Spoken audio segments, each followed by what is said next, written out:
নমস্কার। আমাদের চাটুর্যে পরিবারের কথার কোলাজে গতকাল উপস্থিত থাকতে পারিনি, কার্যান্তরে ছিলাম, স্থানান্তরেও বটে। আজ আবার আপনাদের সামনে এসেছি আমার সামান্য ক্ষমতা নিয়ে আপনাদের কিছু বলবো বলে। আজকে যে বিষয়টি নিয়ে আমি কথা বলবো সেই বিষয়টি হলো ক্ষমতা সবসময় এক নায়কতন্ত্রের পথ ধরে। ক্ষমতা অধিকাংশ সময়ে একমাত্র হয়তো গণতন্ত্র কিছুটা তাকে প্রতিরোধ করতে পারে, আর অন্যান্য ক্ষেত্রে শাসকদের নাম পাল্টায়, শোষণ পাল্টায় না তাদের কর্মধারা। যেমন আজকে শুরু করি আমাদের সেই যে মুঘল আমলকে অত্যন্ত আলংকারিক করে নানা ধরনের বিশেষণ দিয়ে আমাদের সামনে ইতিহাস বইয়ে বছরের পর বছর উপস্থাপনা করা হয়েছে, সেই তাঁদের দিয়ে শুরু করি। চেঙ্গিস খাঁ নামটা তো আপনারা সবাই জানেন। রাজ্য বিস্তার, ধর্ম বিস্তার খুব একটা আকাঙ্ক্ষা ছিল না তার। এই সমস্ত কারণে সে 3,70,00,000 থেকে 4 কোটি মানুষ হত্যা করেছিল। ধনতান্ত্রিক জগতের প্রতিভূ, পুঁজিবাদ, ফ্যাসিবাদ, একনায়কতন্ত্র সবই ছিল তার মধ্যে। সুতরাং সে যে কোটি মানুষকে মেরে ফেলবে, মানুষের কোনো প্রাণের দাম ছিল না তার কাছে, তার নিজের প্রাণের দাম ছাড়া। ক্ষমতাশীলদের নিজের প্রাণের দাম ছাড়া কারুর প্রাণের দাম থাকে না। সে যে মেরে ফেলবে আর আশ্চর্য কী, কারণ সে তো একজন পুঁজিবাদী মানুষ। তার চরিত্রে সেই আলোকের স্পর্শ ছিল না, যে আলোকের স্পর্শ থাকলে অন্য মানুষকেও, যে প্রাণ আমি সৃষ্টি করিনি সে প্রাণ আমি হত্যা করতে পারি না, এই সমস্ত বোধের সে অনেক বাইরে ছিল, বোধই ছিল না তার।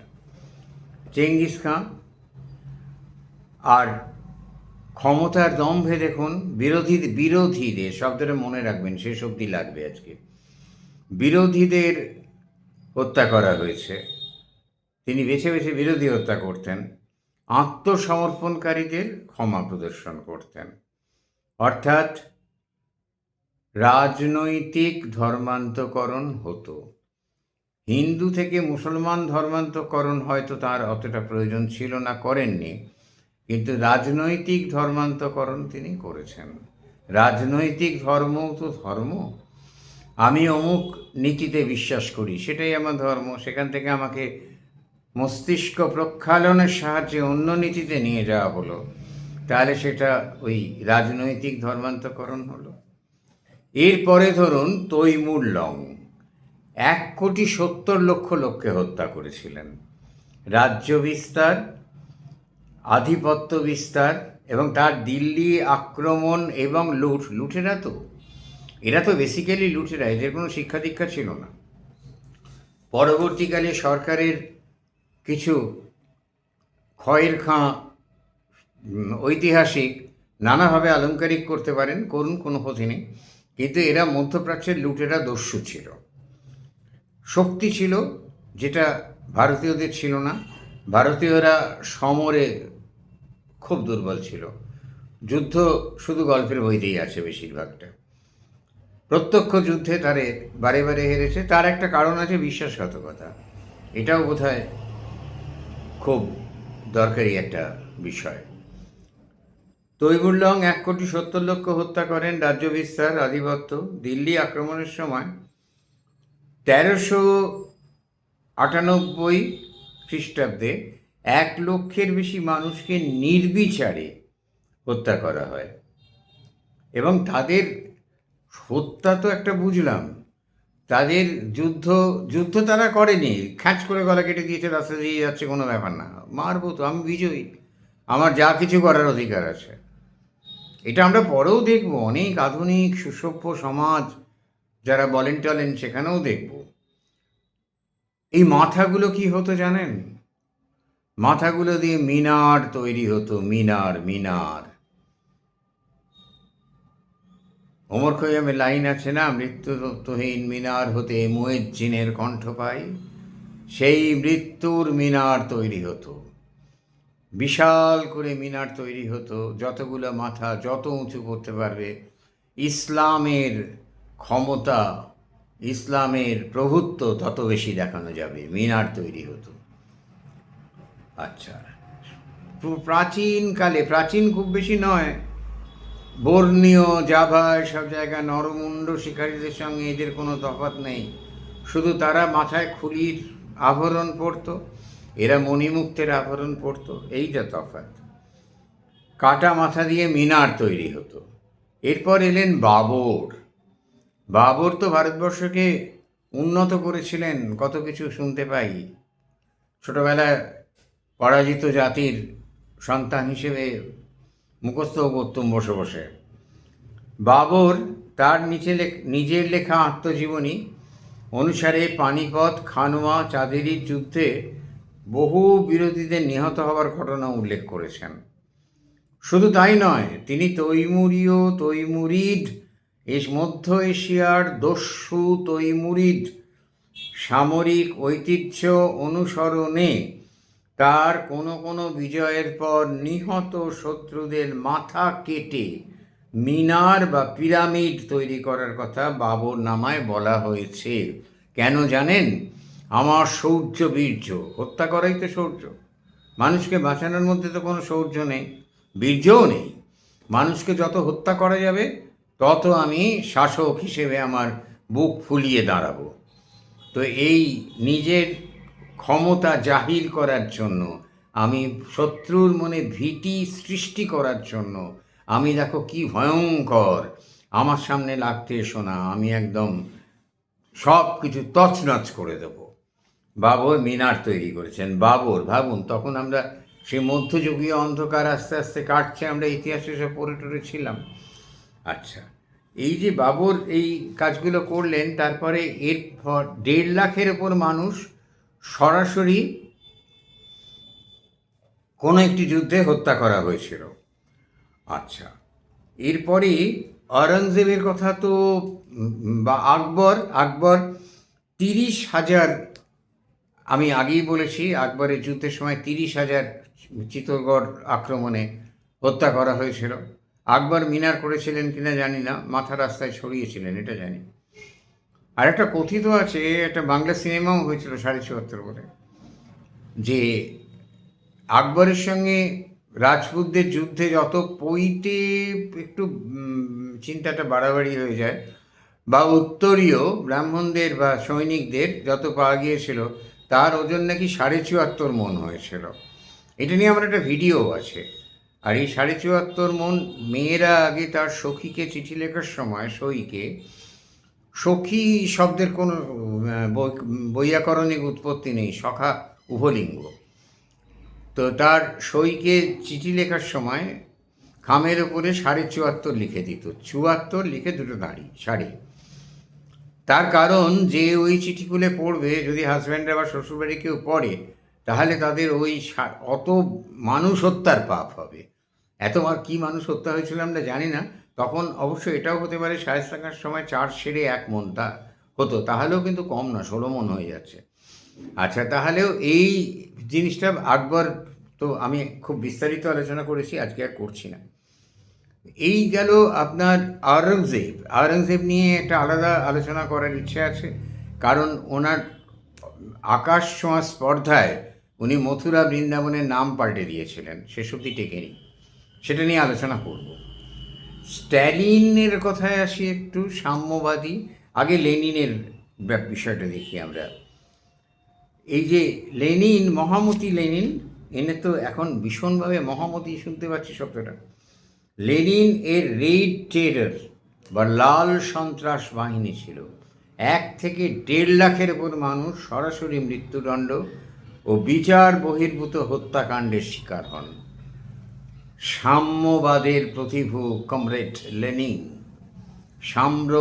সাম্যবাদের প্রতিভু, যিনি ক্লাসলেস সোসাইটি করবেন, রাষ্ট্রবিহীন শাসন ব্যবস্থা।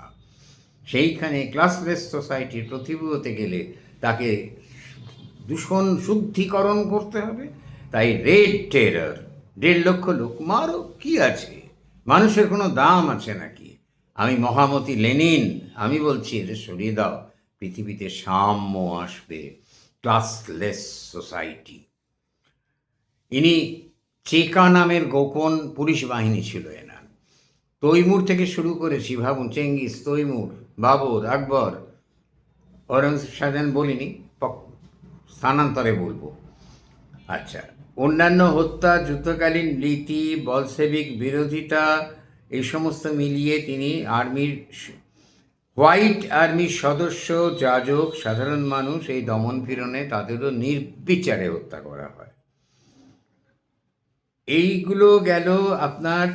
এছাড়া স্ট্যালিনের কথা তো আপনাদের আগেও বলেছি। স্ট্যালিনের সময়, লেনিনের পরবর্তী স্ট্যালিনের সময় 1 কোটির ওপরে মানুষ হত্যা করা হয়। তার মধ্যে 45 জন শুনেছি আমি, লিস্ট পুরো পাইনি, কিন্তু একদম ওপর দিকের প্রথম শ্রেণীর 5 জন বাঙালি কমিউনিস্ট লিডারের নাম পেয়েছি। বলেছি, পুনরাবৃত্তি করব না, সেই তাদেরও স্ট্যালিনের গুলিতে মরতে হয়েছিল। সাম্যবাদ আসবে, সব মেরে ধরে সমান না করে দিলে সাম্যবাদ আসে কি? পলপট কহতব্য নয়, কিউবা কহতব্য নয়, এরা সব কিন্তু শুদ্ধিকরণের জন্য, সাম্যবাদ আনার জন্য এই হত্যা করেছে। এরা খারাপ নয় কেউ, এরা এই হত্যা করেছে এই জন্য মানুষের মধ্যে ক্লাসলেস সোসাইটি তৈরি করতে হবে, তো একটা সাম্যবাদ আনতে হবে। তো এই কি আগাছাড়া যারা বিরোধী, আমাদের মত মানে না, আমরাই তো শ্রেষ্ঠ, তাহলে সেই মতের লড়াই, সেই রাজনৈতিক ধর্মান্তকরণ। তুমি হিন্দু, তুমি ইসলাম নাও, সুতরাং তোমার বাঁচার অধিকার নেই, এটা থেকে বলছে কেউ। তাহলে কিন্তু সেই একই জিনিস, তুমি বামপন্থী নও, তুমি দক্ষিণপন্থী বা অন্য মতে বিশ্বাস করো, তোমার বাঁচার অধিকার নেই। তাহলে এই একই জায়গায় এসে গেল রাজনৈতিক ধর্মান্তকরণের ব্যাপারটা। এইবার যাদের এরা ফ্যাসিবাদী করে ছোটোবেলা থেকে কান খারাপ করে দিয়েছে, তারা ফ্যাসিবাদী, নিঃসন্দেহে তারা প্রশংসনীয় নয়, একবারও বলছি না। অ্যাডলফ হিটলার 60 লক্ষ ইহুদিকে মেরেছিলেন, 60 লক্ষ ইহুদিকে হত্যা করেছিলেন। এক সময় আমার মনে হয় হিন্দু বাঙালিদের ভবিষ্যৎ কি ইহুদিদের মতো হতে চলেছে? তাদের যেরকম জুডিয়া থেকে বিতাড়িত করে তাদের জমি কেড়ে নেওয়া হয়েছিল, আমাদেরও কি এই ভূখণ্ডটুকু যা শ্যামাপ্রসাদের কৃপায় আমরা পেয়েছি সেটা হারাতে বসছি? জুডিয়ার তাদের যিশুর ধর্ম বিশ্বাসঘাতকতা করেছিল জুডাস, সেও কিন্তু ইহুদি ছিল। আর আজকে এখানে হিন্দুরাই হিন্দুর বিশ্বাসঘাতকতা করছে, তারা ধর্মান্ধ ইত্যাদি তকমা দিচ্ছে। আমরা কি একদিন ইহুদি হয়ে যাব? সম্ভাবনা কিন্তু নেই, এরম কথা বলা যাচ্ছে না। এরপর বেনিতো মুসোলিনি, দমন পীড়ন, কনসেন্ট্রেশন ক্যাম্প, 70,000-এর কাছাকাছি মানুষকে হত্যা করেন। তার মতাবলম্বী ছিল না বলে, সেই ধর্ম একই ব্যাপার, ধর্মাবলম্বী। আমি অমুক ধর্মে বিশ্বাস করি, আমি নিরাকারে বিশ্বাস করি, তুমি সাকারে বিশ্বাস করো, শুধু তোমাকে আমি হত্যা করবো, আমার হাতে পাওয়ার আছে। আর এখানেও তুমি আমার রাজনৈতিক মত মানো না, আমি তোমার রাজনৈতিক মত মানো বা তোমাকে আমি হত্যা করব। এরপরে হচ্ছে হিদিকেতোজো, চীন এবং প্রশান্ত মহাসাগরীয় অঞ্চলে কোটির ওপরে মানুষ হত্যা করেছিলেন। এরা ফ্যাসিবাদী। কিন্তু আমার প্রশ্ন হচ্ছে যে আমরা তফাৎটা কোথায় পেলাম? আমরা সেই মুসলিম যারা মধ্যযুগের মধ্যপ্রাচ্যের বর্বর হত্যাকারী লুঠেরা, তাদের সঙ্গে আমরা কার্ল মার্কসের লেখা ডাইলেকটিভ ম্যাটেরিয়ালিজম, ড্যাশ ক্যাপিটাল, কুরার হান্টের interpretation, theory and practice of communism, এইসব পড়া যে সমস্ত বিদ্বজ্জনেরা তারাও তো কোটি কোটি হত্যা করলেন সাম্যবাদ আনতে গিয়ে। তাহলে শাসকের চরিত্র বদলালো না, শোষণ বদলালো না। I am the supreme authority, আমার কথা সবাইকে মানতে হবে, না মানলে মৃত্যু। যতক্ষণ ক্ষমতায় আছি, ক্ষমতা থেকে সরে গেলে আমারও মৃত্যু হবে। অদ্ভুত। আচ্ছা, আজকে এই পর্যন্ত। নমস্কার।